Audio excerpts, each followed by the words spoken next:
ઘરેલુ LPG gas સિલિન્ડરના ભાવમાં 29 રૂપિયાના વધારાને લઈને સુરેન્દ્રનગરની ગૃહિણીઓમાં રોષ જોવા મળી રહ્યો છે। તાજેતરના ભાવ વધારા બાદ ગેસ સિલિન્ડરની કિંમત 949 રૂપિયા સુધી પહોંચી જતા ઘરેલુ બજેટ પર સીધી અસર પડી હોવાનું ગૃહિણીઓ જણાવી રહી છે। ગૃહિણીઓનું કહેવું છે કે છેલ્લા કેટલાક વર્ષો બાદ દૂધ, ખાદ્ય તેલ, પેટ્રોલ, ડીઝલ સહિતની આવશ્યક ચીજવસ્તુઓના ભાવમાં સતત વધારો થયો છે અને હવે ગેસ સિલિન્ડરના વધેલા ભાવોએ વધુ ભારણ ઊભું કર્યું છે।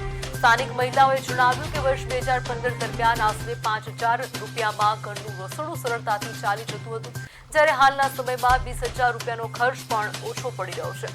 વધતી મોંઘવારીના કારણે મધ્યમ અને સામાન્ય વર્ગના પરિવારોને આર્થિક મુશ્કેલીઓનો સામનો કરવો પડી રહ્યો છે।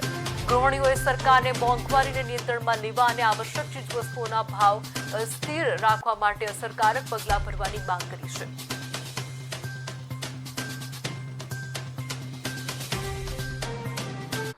દેશપ્રેમી હોય તો શા માટે આટલી બધી જે રાજાશાહી જેવી જિંદગી જીવે છે એનો ત્યાગ નથી કરતા અને સાદું જીવન કેમ આચરણ નથી કરતા?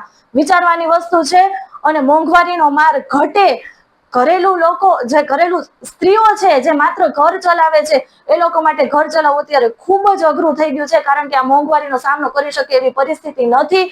ગરીબ લોકો જે છે એ કમાવા એટલી આજીવિકા નથી મેળવી શકતા કે આ મોંઘવારીનો સામનો કરી શકે અને વ્યવસ્થિત પોતાનું જીવન પણ જીવી શકે।